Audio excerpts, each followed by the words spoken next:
Hello everyone, welcome to today's story. What if the person you've silently loved for so long finally stood before you, holding a ring, only to hear the word no? Why did Tuna, after returning to the farm and mending the bond with Alex, still turn away from his proposal? Is it because of a secret from the past, or a promise she cannot break? What truth hides behind her lowered eyes, and will Alex have the courage to uncover it? Stay with me until the very end. The most important answer may only appear in the last seconds. And don't forget to subscribe and help us reach 10,000 followers so we can keep bringing you more stories full of love, pain, and the quiet storms of the heart. The early sun spilled across the farm like golden silk threads, weaving through the leaves and resting softly on the soil, still damp from last night's dew. Tuna stood at the edge of the vegetable garden, the hem of her shirt brushing the tops of wild grass. Her voice, gentle yet steady, carried a quiet promise to those who listened. She had returned, and this time she would not leave again. She spoke to the air as much as to herself, a vow not just for Alex, but for the life she wanted to rebuild. Every pull of the weeds, every seed she pressed into the ground felt like a stitch in the torn fabric between them. The scent of earth rose around her, mingling with the faint sweetness of morning blossoms. Somewhere in the distance, a rooster called, as if to seal her pledge. Yet, beneath the rhythm of her hands, a hush lived in her eyes. When the wind brushed her hair aside, it revealed a gaze that lingered somewhere far beyond the rows of vegetables, perhaps in a memory. Perhaps in a shadow of something she could not yet speak aloud.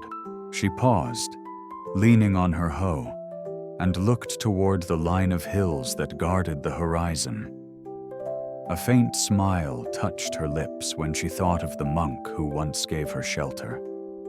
She promised herself she would visit again soon. But even as she planned, she knew there was a truth she carried alone. A truth that rooted itself deep, like the oldest tree on the farm. The day stretched before her, calm and predictable, but inside something trembled, a quiet current beneath still waters. The crunch of gravel under her shoes marked Tuna's steps as she walked alongside the farm's manager toward the grapefruit orchards. The morning light filtered through the canopy, splintering into shards across the pale green fruit. She reached out, fingers brushing the skin of a grapefruit, smooth, cool, and still holding the faint chill of dawn. They spoke in the measured tone of those who had worked the land for years. The weight of each fruit, the need for more potassium, the timing of harvest. Numbers and plans filled the air like neatly lined rows of seedlings. Tuna listened, nodded, even offered suggestions. But her eyes seemed to wander beyond the neat rows, past the tidy logic of farm work. The manager led her to the Buddha's hand garden, the air thick with the sharp, sweet fragrance of ripening fruit. "We'll have to prune here," he said, pointing to a branch heavy with imperfect shapes. She agreed, yet her voice was distant, as if part of her was elsewhere, perhaps following the whisper of a thought she couldn't quite catch. They moved on to the na trees, where the fruits hung like small lanterns against the leaves. It was beautiful work, satisfying in its own way, yet the beauty only seemed to cast her inner restlessness into sharper relief. By the time they returned toward the farmhouse, Tuna's arms carried the weight of freshly cut branches, but her chest carried something heavier, a silence that no fertilizer or pruning could ever mend. Alex's phone buzzed against his palm, the name Johnny flashing on the screen. The voice on the other end was warm but hesitant, edged with something unspoken. Johnny had heard Tuna was back. He wanted to see her, needed to, but the shadow of the past stood between them. The old wound of the hidden DNA results, left unspoken for too long, made the air between them dense. "I don't know if I can face her alone," Johnny admitted. Alex, after a pause, agreed to go with him. By the time their truck rolled into the dirt path of the farm, Tuna was crouched beside a half-mended chicken coop, sleeves rolled up, a strand of hair stuck to her temple. She looked up, surprised, her eyes flickering between the two men. They sat on low stools, the smell of wood shavings in the air.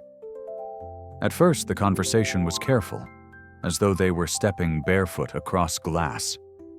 Then, slowly, words began to move with more weight. The truth of what they'd hidden, the reasons they thought it best, the regret that had settled in the spaces between. Tuna listened, silent for a long time, before letting out a small sigh. "It's over now," she said quietly. "I know you only wanted to protect me." There was no resentment in her tone, only a tired acceptance. The air softened. Promises were made to keep certain truths from Johnny's mother, to focus on the present. Yet in the quiet that followed, something lingered. Something neither Alex nor Johnny could name, resting in the way Tuna's gaze lowered to the ground.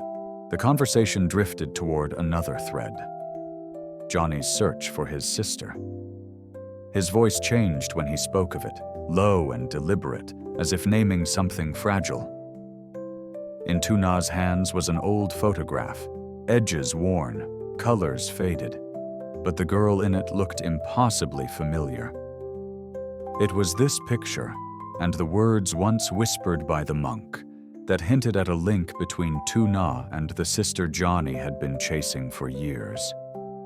They spoke of timelines, of memories blurred by time, of places where lives might have intersected without anyone realizing.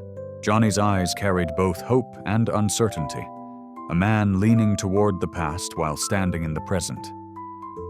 Tuna, for her part, listened quietly, fingers tracing the photo's border. She didn't confirm, didn't deny, just let the silence hold what words couldn't. Alex stood nearby, arms folded, watching the two. Though he wasn't part of the bloodline they discussed, he felt the gravity of it. This wasn't just about finding a sister. It was about finding a piece of oneself that had been missing for too long. Before leaving, Johnny clasped Tuna's shoulder. "Even if you're not my sister," he said, "I'll still see you as family." Her lips curved into the faintest smile, though her eyes shimmered with something unreadable. When Johnny finally stepped away, the orchard behind them rustled in the wind, as if carrying away promises and perhaps secrets that none of them were ready to unfold. Johnny lingered at the farm's gate, his gaze sliding toward Alex with a knowing weight.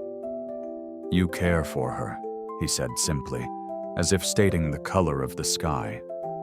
Alex opened his mouth to deny it, but the words never came. Johnny smiled faintly, not pressing, just offering a quiet truth. "Opportunities don't come twice. Don't lose her."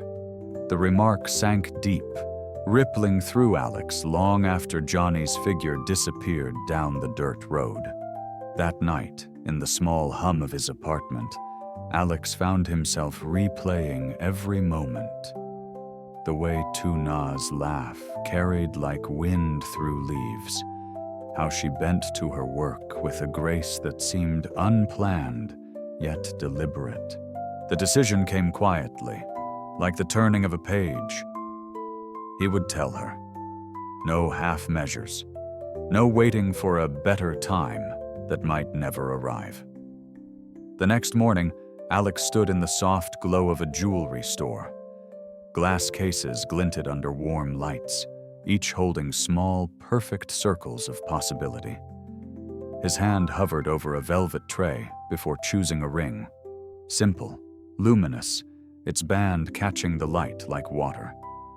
Beside it, a necklace, delicate as a morning breeze.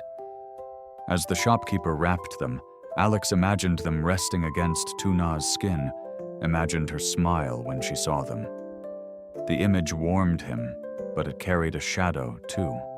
The fear that her eyes might hold something colder instead. Still, he told himself, some truths deserved to be spoken, even if they risked silence in return. The air at the farm that afternoon was warm, heavy with the scent of ripening fruit. Alex found Tuna near the old barn, her hands dusted with straw. She looked up at his approach, her brow softening into a polite smile.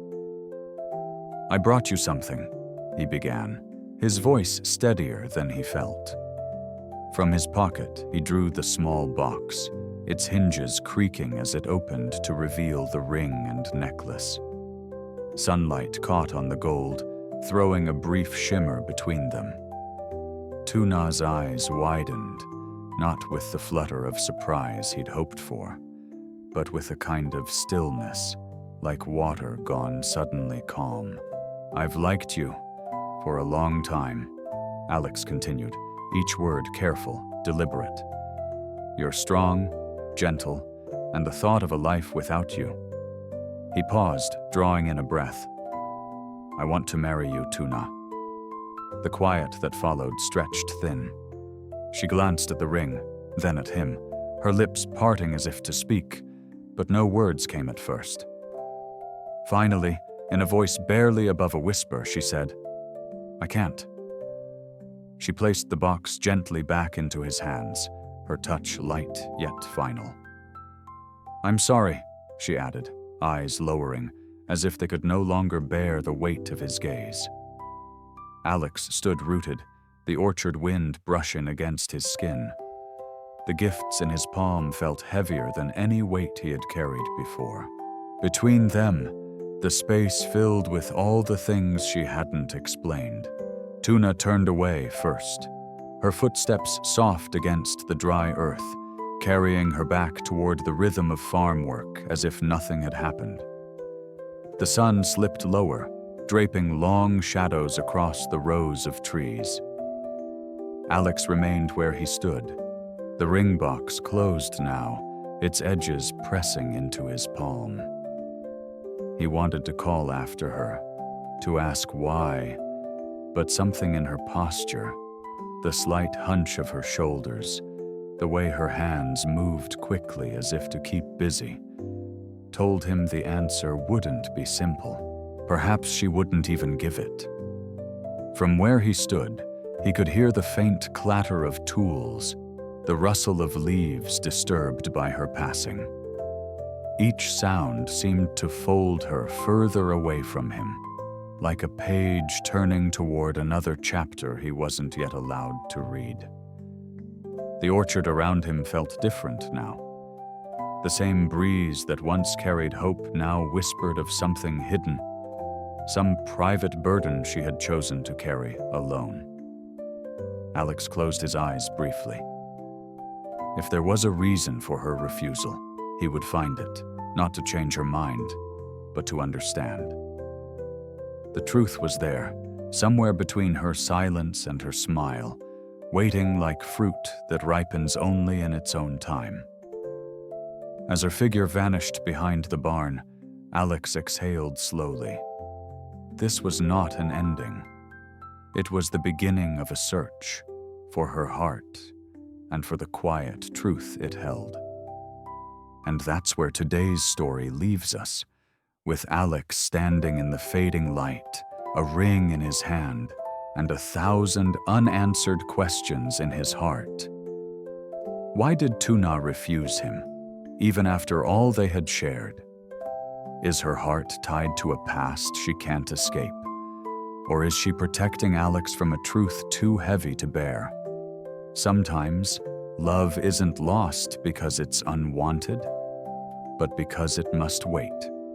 If you've been following every twist and silent glance of their story, don't forget to subscribe and help us reach 10,000 followers, so you won't miss the moment when the truth finally comes to light. Because in love, the quietest chapters often hold the loudest truths.